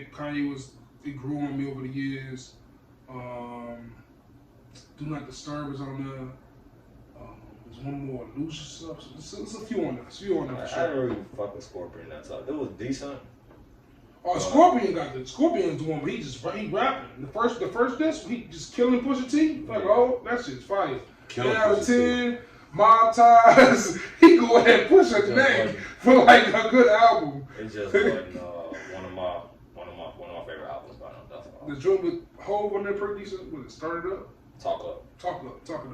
All right, number 6. I got Take Care 6. Take Care 6. More Life. More Life. Why y'all got Take Care? Both y'all got Take Care kind of low. Why Take Care so low? Just Who Loves on there, man? Well, that was his second album. Yeah, second official. You know, and when I made my list, I made it all fair. I didn't really try to go too deep into it because I would have took all day trying to. I'm just let you know, Take Care got. Yeah, I'm looking at it. Take Care. Marvin's Room. Marvin was gonna Take Care. You know, Crew Love, Headlines, Shot for Me, Cameras, the good ones. Lord Knows. Like it's definitely The Real Art with 3 Stacks and Wayne. Yeah. Yeah, fucking right. The Language. The Motto. Yeah. And 6, I thought that would suffice. Just for 6, I have Views. You got. Oh, see, I got Views. I fuck with Views. Like Views is a dope album. Like the intro, Keep the Family Close all the way through. Like Faithful, we talked about earlier. Feel No Way, which is one of my favorite Drake songs ever. Yeah. It's a bunch of joints on there. It's fire. But it's like it's also like that as an album. Like listen to it. I listen to the songs individually more so I listen to the whole album. Just let it play. Like the whole album is kind of the very one. Like it all kind of sounds the same kind of. It's like just very all low. It's a very low album. Very melancholy album. Number 5. I got More Life. More Life. Views. I got Scorpion at 5. Scorpion's at 5 for me. What made you put? What's your standout? What's your guys' standout for More Life? Standout song for More Life for y'all. Do Not Disturb. Do Not Disturb is the one. That's especially because like Smooda put me on this, right? So because like Drake had that whole 5 a.m. 4 p.m. I didn't peep like Do Not Disturb was like I don't want my alarm to go off type of thing. That was kind of. I have to say off More Life, Portland, Glacier, and Free Smoke. Is Glacier the gal Chester joint? Is that what it's called? Glacier? How you say it? Chester, whatever. I don't know how to pronounce it. I just be saying. I just be like, what is that? I call that shit Glacier. Yes, I'm like more like the London rappers, man. That's like the Thug Life album. Cool. I was like, go on, say something, Smooda! Damn it, I'm trying to get this nigga to say some words, man. This nigga a Vic. Number 4, I gotta Take Care. So Far Gone. Damn. This is too late. Huh? If you're reading this, is too late. Ooh, first time you heard that album? Well, why you got that at 4? So you can It's say the worst words. of the best. It's the worst of the best? Simple. I'm gonna get you to elaborate eventually, I guess. But so number 3. Number 3, I got Views. Damn, 3? Yeah. Damn. All right, why Views so high for you? Just because at the time of my life, like, and that's really when what I was basing the albums on. Like, not the more recent, because you see Scorpion is lower and More Life is lower, but just how hard I fuck with them albums personally. Like Views, it came out. What was that? 2016. Yeah, 2016. I was starting a new job. Just Views was like also got kind of like unfortunately like overlooked a little bit because that was the same summer as Nick Beat. Exactly. You know what I'm saying that was like. Views was riding for me. Views definitely riding. Western Road Trollers, Redemption, like you said, Faithful, Controller, Still Here, Grammys, 9. What you got? Like that album also, in my opinion, I believe, kind of started the whole Kanye, Drake beat. Like, yeah, that's what put him into. Like, cause like that's catapulted him. Cause like when I guess I think Kanye only put a few lines in the song. Like Hov and Drake got mad at him over that. Drake just removed that whole Throne version from the album. I think he just featuring Jay now, right? Or just featuring Kanye. I don't think it's on that one. Or just him by himself. I think it's him by himself. Word. And it's like, I think he scratched the whole thing. That's when that thing all started, and of course Kanye and Drake relationship been shaky as hell ever since. And so is Hov and Kanye's. Number 3? No, it's 2. 2? Oh, two now? I was right on 2. I think probably all of the same 2, but I think it sounds like right. Doubt it. I'm on 3 though. You ain't go to 3? You ain't go yet? My fault. Yeah, because 3 was used for me. Alright, 3. I think it was so far gone. I'm falling dead anyway. I don't give a shit. But knowing me, my 3rd favorite album was looking what the same as 1. So Far Gone is 2. So 3 is. It goes that suspense. 3 is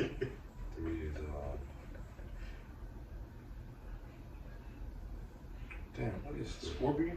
Scorpion, yeah, no shit. What's your standout from Scorpion? Some standout tracks from Scorpion. Sanders Rose. Sanders Rose, Chocolate Premier, Chocolate DJ Premier. Yeah. Dope joint. Motionless is also on there I fuck with. Motionless or Jaded, probably the only like true R&B song that I really fuck with. I think it was one called March 4th was cool. There's a few joints on there for sure. Number 2. I think we all got the 10 number 2. That's what I'm assuming. I do not believe so. Because I'm pretty sure he had this one later. I got If You Read. Oh, okay. Yeah, he definitely he don't got the same. I think me and Smooth got the same, man. I got Smooth. And So Far Gone. Nope, it's the same. It was the same for me. I was completely wrong. I guess I was wrong. You got Nothing for the Same as number 2? Number 2, yeah. Okay, I can pick that. Nothing Was the Same was, and also going back to Smooda.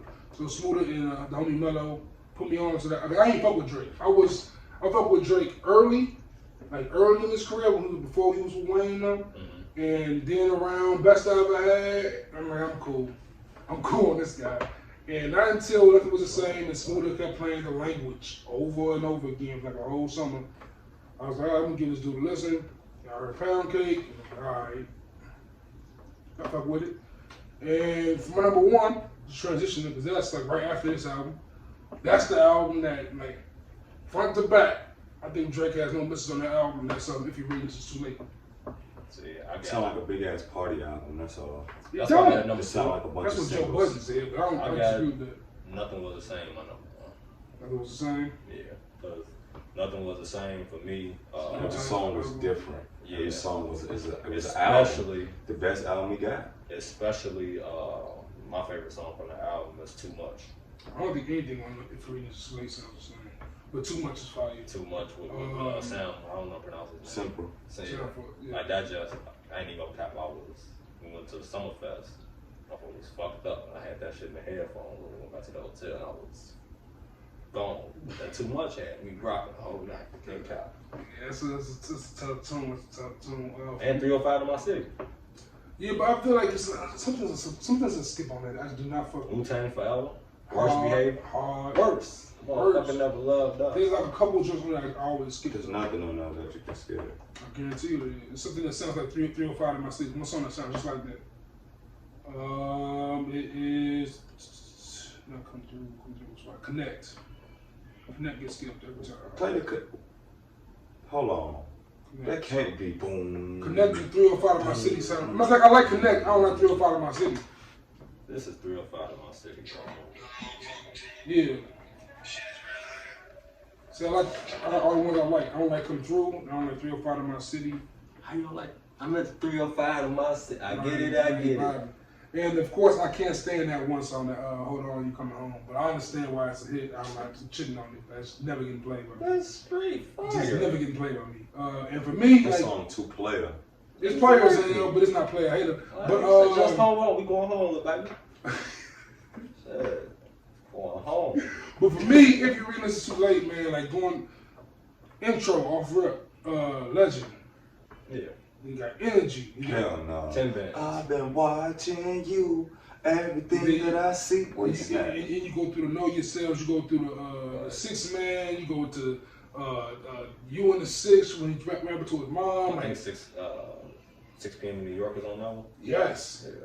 Like, just fire. Like, it's like, yeah, it's a lot of That's fire. why that's why Nothing Was the Same. And If You're Reading This Too Late. Those are my 2-1. I'm saying, like, it's everything else behind it, I could care less. Them two albums to me, I feel like one, Drake is rapping his hardest, and two, I feel like Drake wasn't trying on those two albums specifically. Well, on Nothing Was the Same he did with Hold On, Coming Home, but outside of that, nothing sounded like it was made for just made specifically for the radio. Because even if you really select the hits on there, that changed the radio. Like those hits changed the radio. Like he hopped off the Migos flow was on Nothing Was the Same. The Language, he did that. That was on that Migos flow, but he took that Migos flow and just elevated it on the next album. I mean, I think he changed radio. It changed like. Radio was Drake after that. Like after that album, radio was officially just Drake. Does Quentin Miller play a role in why that is like you can't even take that down for the fact that you know somebody else did that shit? Does Consequence take away Jesus Walks here? Yes. Yes, Does? absolutely. How? The same way of like, I don't know, if somebody else wrote New York or Salsa Verde. Like, these are the songs that are staples for me as far as that artist. So you tell me Jesus Walks is a great song to you no more? No, it just don't. It's the reason why Kanye not in the top 5 no more. Don't mean he's not a great song. But do you realize, I feel what you're saying, but you realize like to say someone's not top 5 ain't really an insult. It's okay, right? But I was just Is Kanye top 10 still? I'm not trying to insult him. I just want to put that. Of course not. I didn't mean that way. All right. Like, is he top 10 still? For his contributions to the game, yeah.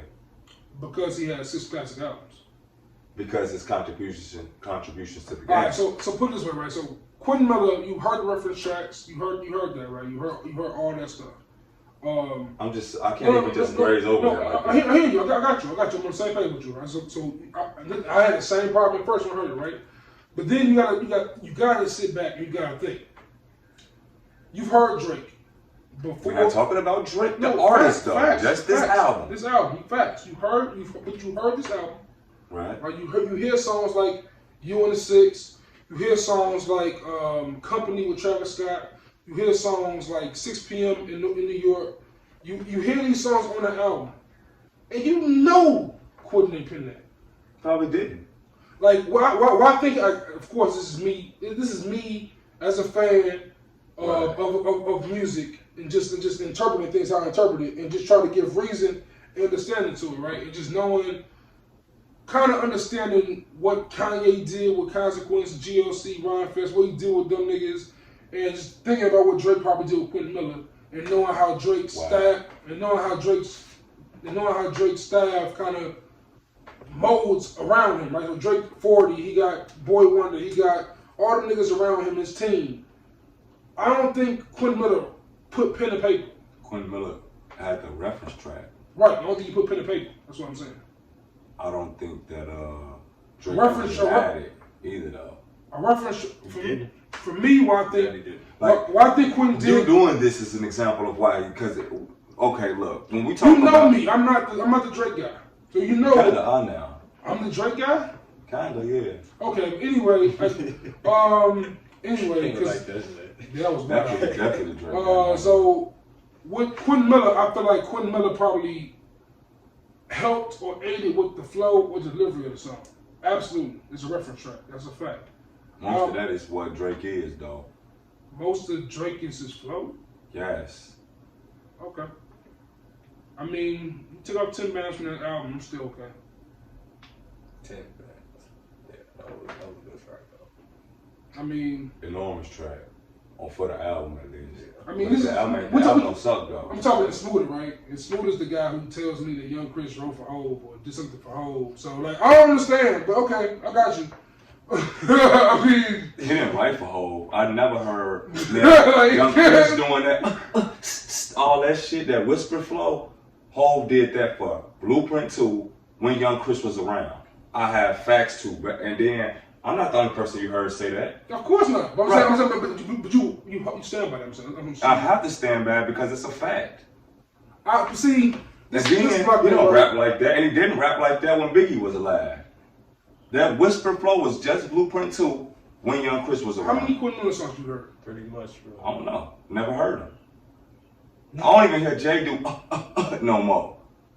He did that on one song in 20 years. He did that in one song in 20 years? That's that's what? What other song has he done that in? That you can name right now that's you don't not know. the Blueprint. You don't know.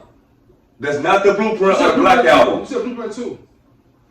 Earlier you said Young Blueprint Chris 2. was there. Blueprint to Black Album. He was there. So you asked me, what did he say? Other than that in his career. Is he doing that on Dynasty? Smooda. Is he doing it on Dynasty? Smooda. I'm asking you. Are you finna tell me you holding this entire argument of Young Chris and Hov upon a mic check? No, not just the mic check. That's like me. Did I say the whisper flow? Did I say the whisper flow? The whole whisper flow? Give me the flow. I don't know what the whisper flow is at the moment. Because the whisper flow to me, the whisper flow for Hov to me is Blueprint 3. So I'm trying to understand what the whisper flow is. Okay. He whispered Hov with Blueprint 3. I'll get into that in a second. Let me guess, Young Chris came around. Let's see, what's the song and La La La. Mm-hmm. Run up on me at the light, you can lose your life. That's how Young Chris raps. Yeah. Period. Chris and Neef, yeah. So how is Hov rapping on let's go with Unrockable, touch the untouchable. It's Hovey, baby. Like, bro, it's just there. So how is Hov? So tell me how Hov is rapping to you on a song like what's the joint from American Party Life? It's Party Life. What's the song from American Hustle? Party Life is the party life. He's doing the exact same kind of flow. Somewhat. Similar, yes. Somewhat. The whole album is like that. No, the whole album sounds like Black Album. The Black Album Hov. No. See, I didn't even really like. And Kingdom Come don't sound like that. Also ones. Not as much as that Blueprint 2 shit. What's the last one? I forgot how it goes. Got it. But yeah, it's a line on that. It sounds like that line you just said. But yeah, I'm gonna let you rock with that one. But with all that said, I'm definitely rocking. You ain't just letting me. With all that said, so we just named. You got it. With all that said, you got these 8 songs from 8 albums from Drake. How many of those are classic to you? Like how many of those to you? Albums? Like how many of those albums to you can go up against a whole Blueprint, a whole American Gangster, a Kanye College Dropout? How many of those can go up against these albums that are staples in the culture? Maybe 4. Or so you give Nothing Was the Same. Maybe my top 4. Nothing Was the Same if you're reading this.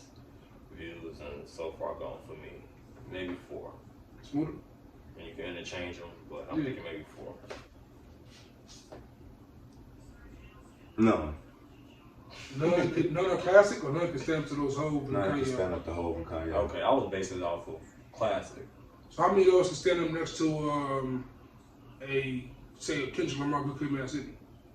No. Yeah. He's not standing up to a Good Kid, Mad City. Drake is a classic nigga. He has a run that's classic. Like you don't have to have a classic album when you, because looking back on it, Get Rich or Die Trying was classic in the sense of the timing. It was classic. But a lot of that shit I don't like to listen to now. I like Many Men. There's a couple songs on there, but in the club, I don't want to hear that. I'm just sorry. Who wants to hear a single? You would hear Heat, you would hear Hard. I don't want to hear Heat. The only other song I hear is Back Down, and it's mostly because I like this song. I still play Heat right now. What's the first line in Heat? Who knows? I don't know. Who knows every I'll song? kill you, I ain't playing. Yeah. I'll kill you, I ain't playing. Like, that's all I need to know. What up? What's the What Up Gangsta? That song, that's a couple one that still go. That's what you're saying. Like, there's few albums that are like. I'm not listening to the whole album. No. There's a few albums that are timeless to that staple. I think I do this too a lot, so I understand where Smooda's coming from. Blueprint getting played all the way through in 2030. I don't think I play that all the way through. I don't think I played H to the Izzo ever in life. I don't think I ever played that song. I've never heard H to the Izzo since I was a shorty. Because you just don't like it then. Yeah, because I mean, you don't like the songs on Get Rich. You said that. You don't like those songs. That's you. No. Those kind of artists like Kanye, Drake, Hov, typically for their albums, I'm skipping a single. Like typically. Not always. There's certain singles that get played, but like Good Life tends to get skipped. Gold Digger tends to get skipped. No, I can't skip. I never like Gold Digger. Workout's getting skipped. It's a few that just don't get skipped sometimes. But of course, the hits that stay around like All Falls Down. Shit like Lollipop, they got skipped. That got skipped when it came on the radio. Lollipop, I remember I heard Lollipop when it first came out. Oh, Wayne gone. First thing I said, he's over with. Lollipop made me shook, bro. I thought Lollipop was. But he did that because that was the club scene. Honestly, I think that song came out because of the past and Static Major. I really don't think that song was meant to come out like that, bro. That does not make any sense to me. That shit blew for him. For me, that shit worked. That shit was popping in the club, bro. It was popping, right? That shit was busting in the clubs. For me, for Drake, I agree with you, Tim. There's 4, maybe even 5 that are like carbon classic. But for me, it's If You Waiting, It's Too Late, because once again, I feel like it changed radio, and I feel like that's one of the 2 albums from Drake that I can play without skipping. Nothing Was the Same, because that's when I feel like Drake said, you know what, it's time for me to go ahead and just say I'm the best rapper in here. I think he tried to do that on that album. I think he did it pretty well. So Far Gone, because first time since 50 that nigga came out the gate like that. Got 3 at the same. And 4 is Take Care. I know we all had it kind of low, but I remember I don't like Take Care that much. I didn't like it that much. I like a bunch of songs on it now. It grew on me a little bit. Yeah, like Lord Knows, True Love, like it grew on me. I still don't like But there are a lot of that album to me, to Smooda's point about 50. That album to me sounds a lot dated. I kind of hear those Drake elongated flows on there. Like it just a lot of that kind of sounds a little dated. But it also gave us The Weeknd. That album kind of changed. Like that album kind of was the first album to merge hip hop and R&B to what R&B is now, like with the Bryson Tillers, Tory Lanez type niggas. And that album gave us that a little bit to me. Eric Bellinger and shit. You know what I'm saying? All them niggas. You know what I'm saying? Like that kind of gave birth to that to me. Take Care birth the Drake. I didn't hate all that shit, so that's probably why I don't like Take Care. Probably that album is pretty I can respect it for what it is, but that shit just wasn't my cup of tea. I rather listen to Mobb Deep than that shit. I think Smooda thinks he can work. I listened to G Herbo before that shit. What you mean? You listened to G Herbo before Take Care? Yes, PTSD before Take Care. Yes, yeah, easy. Yeah, that is where we disagree for the 5th time today. Because PTSD literally has one song that I listen to. PTSD over Take Care. That's Party. That's supposed to Party on what's the name of that song with Dirk? Listen, if it's better, it don't gotta be better. I just don't like that shit. Let's say that. I did say that. I would rather listen to PTSD. Smooda's upset, guys. I don't know if it was catching us on the microphone or the camera. They definitely catch Smooda's upset. Because PTSD got what? How about PTSD? For now on, I want to listen to Take Care of the shit. But that was gone. PTSD really only got, I fuck with In This Bitch, Death Row. Shit like. Is Herb better than Dirk to you, Tom? Herb better than Dirk? Yeah. He not more Chicago than Dirk. Exactly. What does that mean? Like, Dirk get a lot of love in Chicago. Not even just the love, just the way he do it. Yeah, like, Dirk really, you know, because it's Like Dirk makes songs like niggas who from Chicago that can't rap and just rap. And that's why I say I got love song for the streets, love song for the trenches. The last album Dirk did was He's Prison. Love song for I ain't saying that he can't rap. It's just if it's a Chicago flow, Dirk got it. If that makes sense. PTSD, you got. And I'm talking about deluxe too. So who would you prefer to listen to, Herb or Dirk? I like them both. If I had to choose, I prefer Herbo, but I definitely have like. I listen to Herbo because he don't do that singing shit. Yeah, but that's it. I listen to some old Dirk.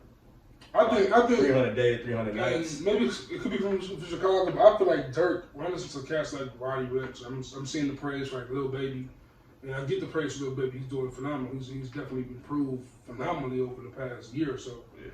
But I think Dirk is better than Nick. I think Dirk.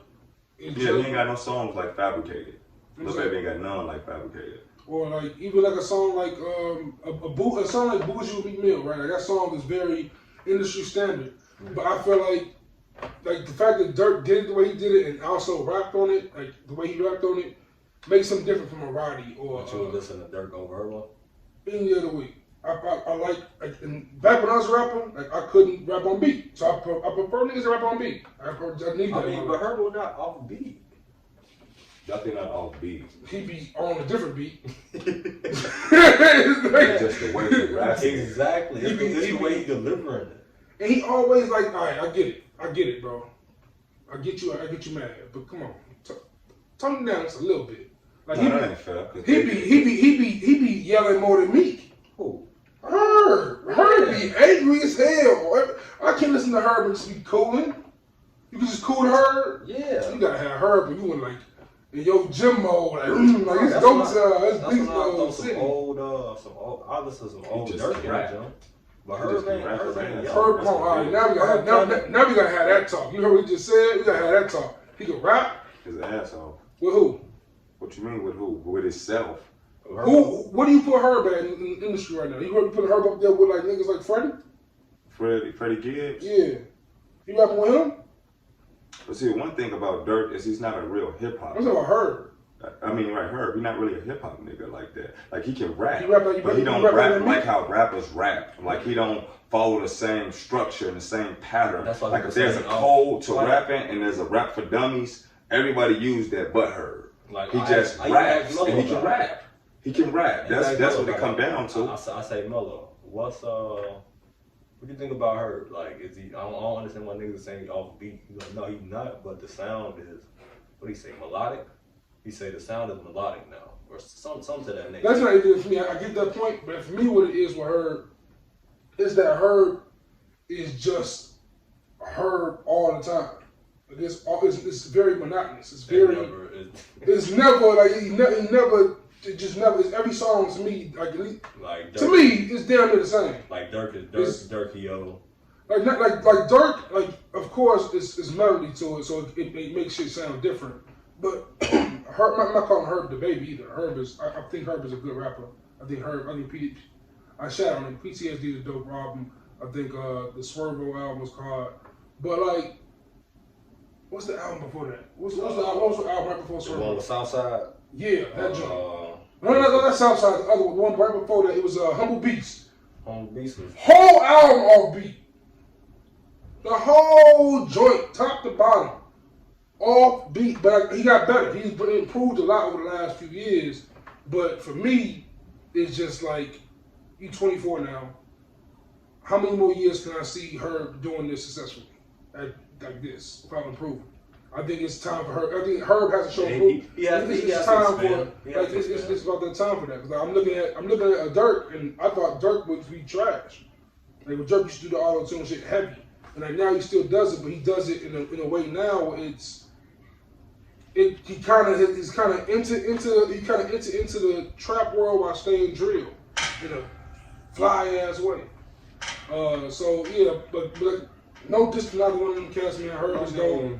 Dirk is dope. Pistol Pete Project, Ball Like I'm Kobe, Welcome to Facebook. Ball Like I'm Kobe was fire. Strictly for my fans. Still swerving. Humble Beast was just like a debut, like an album debut. It was his debut album. It was just, you know, we got the shit on there. Hey, my name G Herbo. I like Nasty Girl. Like that's more of a single album than him like trying to put it down and represent.